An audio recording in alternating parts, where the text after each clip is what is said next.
In other words, what you can see is what we're trying to do here is just simply translate some of the science that you all know into a new story, one that links a strong start, not just to better individual outcomes, or better learning, earning, and mental and physical health, but indeed to a healthier, safer, better educated, more prosperous, and indeed more equitable nation. But there's a rub, you see, because the causative arrow goes both ways. Isn't it true that strong communities and a more equitable nation are critical to producing those safe, stable, nurturing relationships that Dr. Merrick mentioned before, that essentials for childhood? Those environments where all of our children have the opportunity to thrive.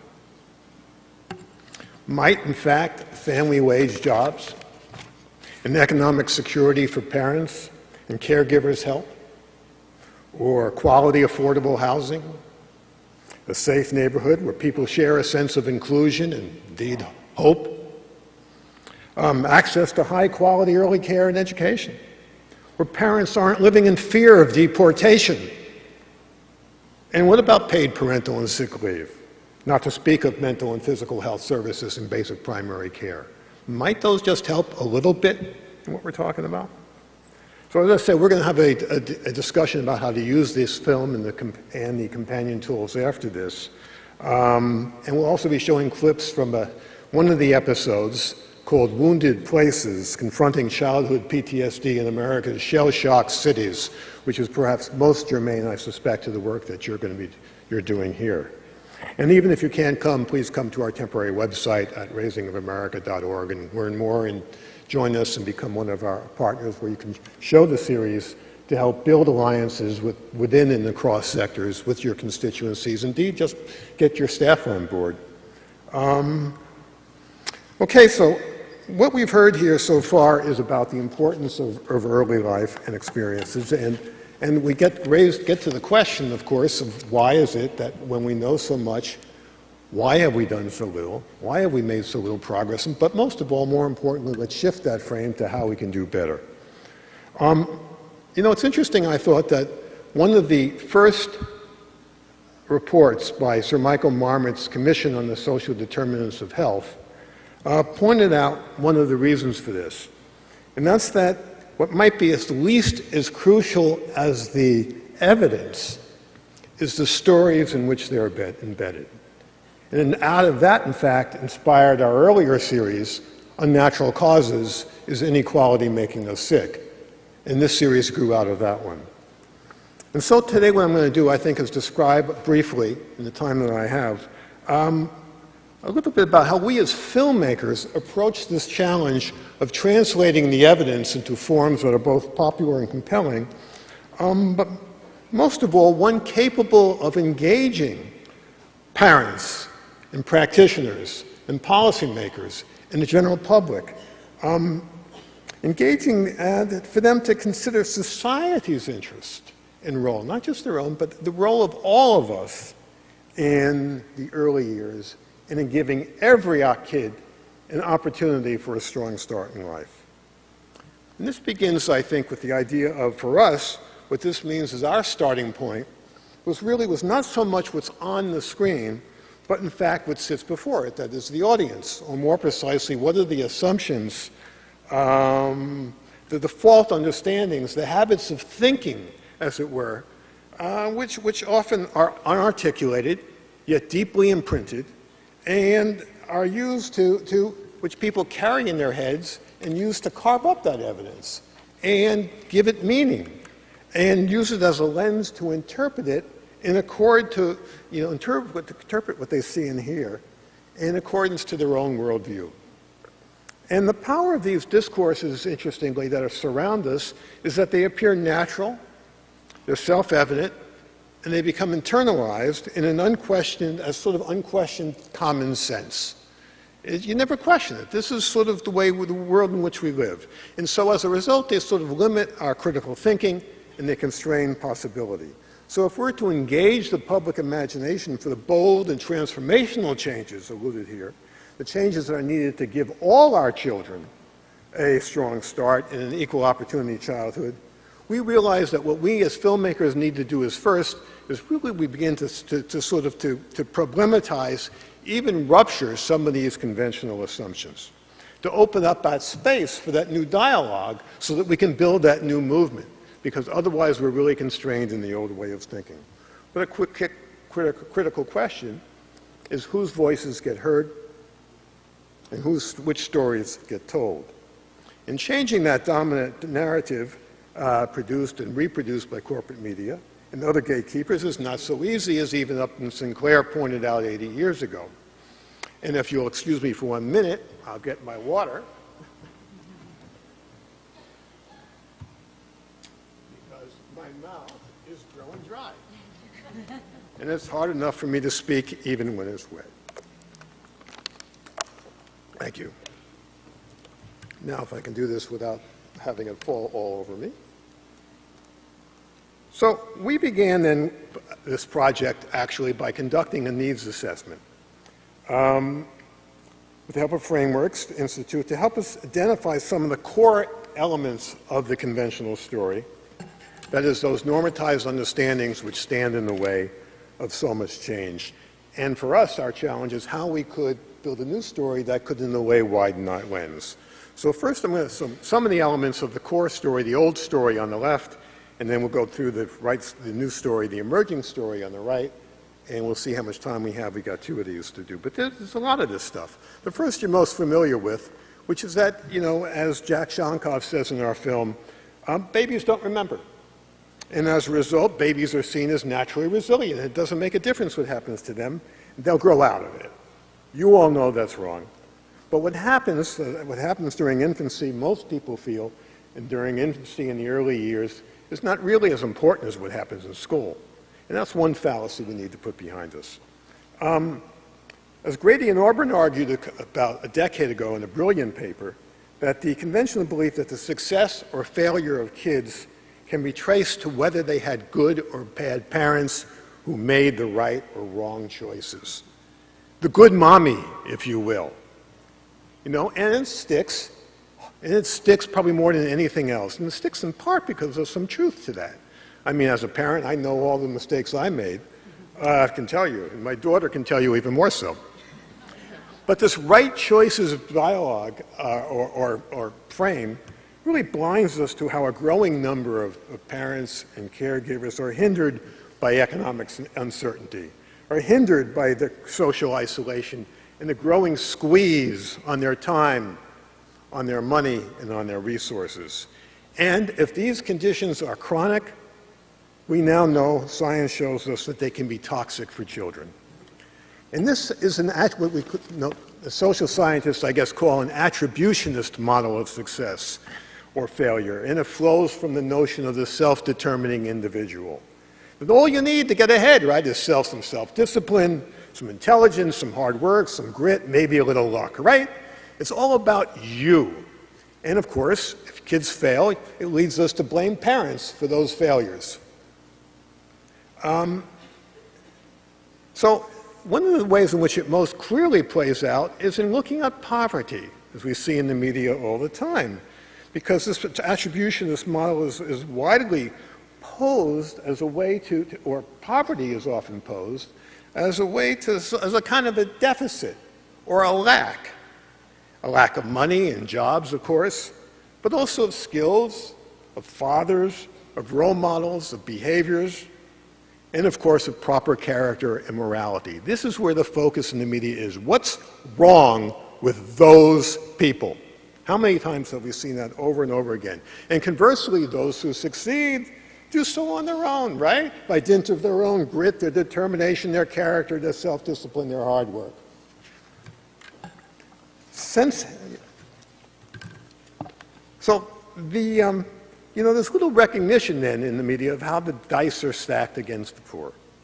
No transportation, lack of reliable jobs, social exclusion, problems of food security, food insecurity, child care, the difficulties of putting an orderly life in place, and of course the stress, anxiety, even fear, which too often becomes one's lifetime dance partner in that situation.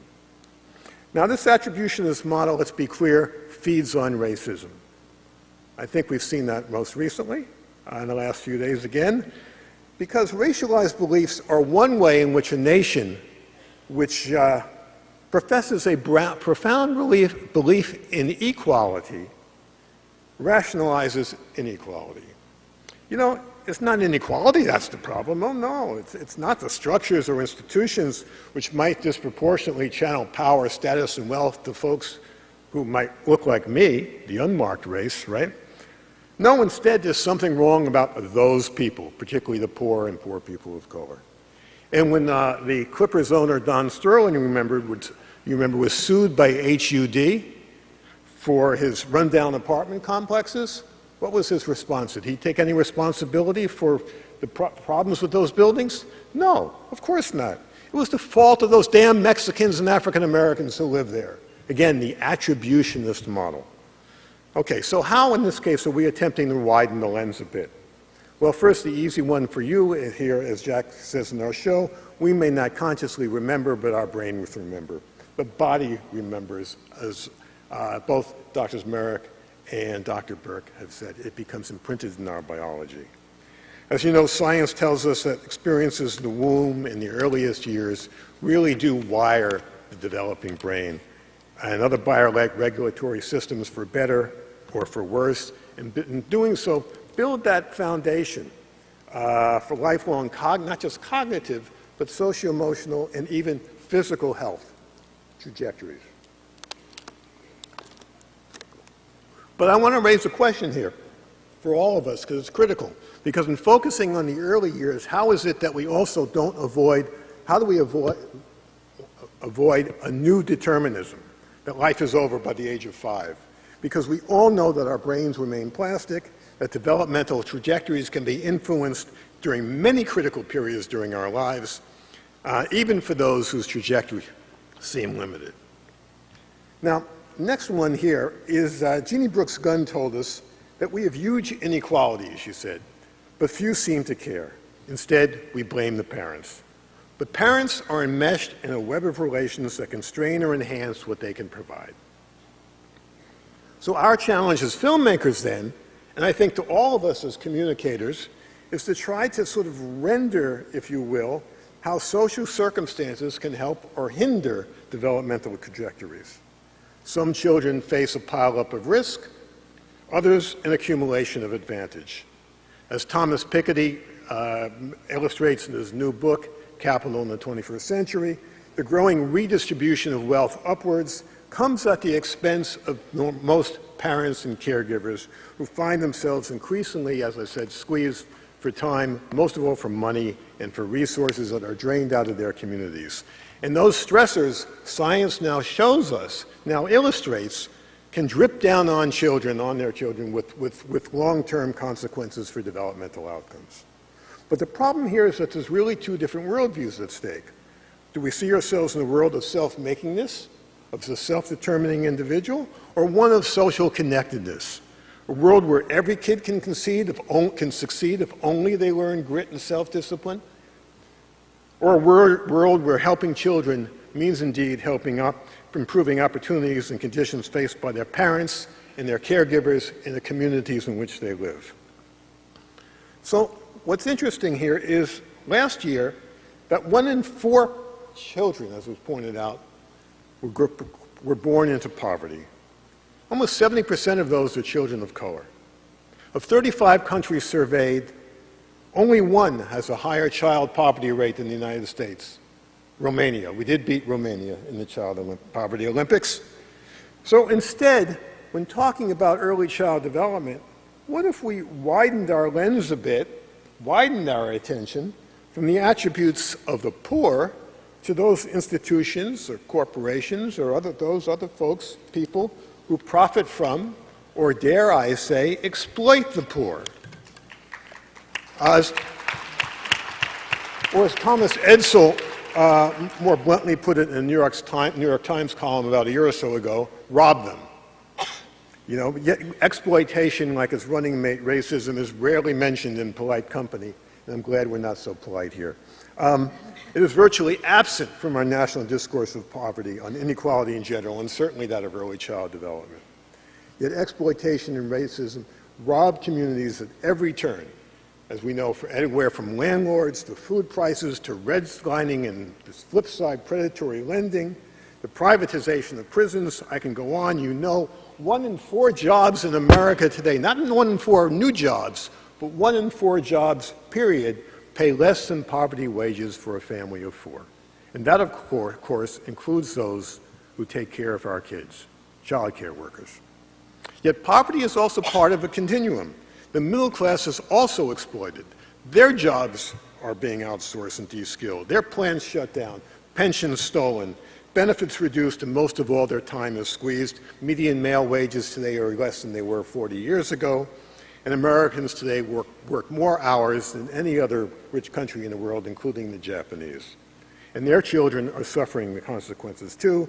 So the squeezed middle class we try to show in our show do indeed have common interests with the poor. And then finally, I just wanted to talk about racism. That is important, especially important, I think, for all of us, white people in particular, to render visible how racialization operates, how the operations of some populations such as us, how those opportunity structures that we take for granted often burden, however, are absent from others, and often burden opportunity families and communities of color with an extra set of adversities, from exposure to toxicants, to jobs, to housing, and perhaps most of all, to hope. All of which are a direct result of a long history and structure and practices of racialization. And this is racialization of the structural kind, not the one that gets most attention in this country, the words or interpersonal racism. So I'm just going to, given the time, I'm not going to go through these, but I just want to make it clear that the other things that we're trying to look at is how trying to break out of the idea that development takes place within a family bubble, that instead families are nested within a broader set of social ecologies, that there's a certain set of connectedness between children and families, neighborhoods, services, providers, public policy, and our economic and social arrangements. That rather than here looking at the idea of bad kids, as was discussed before, why not do we change that dialogue to injured kids or indeed wounded kids? Wouldn't that make a difference? 1,200 kids age 6 or under were suspended from kindergarten or preschool in 2012 in Connecticut alone. It wouldn't surprise you that most of those kids were black or brown. Are those bad kids or those kids that had something happen to them? So this is something where, again, you know that changing that dialogue from what's wrong with you to what happened to you, as people who are working in traumatic stress say all the time, is incredibly important. We need to take a life course approach, not just prenatal care. We can't just expect that 9 months of even the best prenatal care is going to overcome 20 or 25 or 30 years of adversity.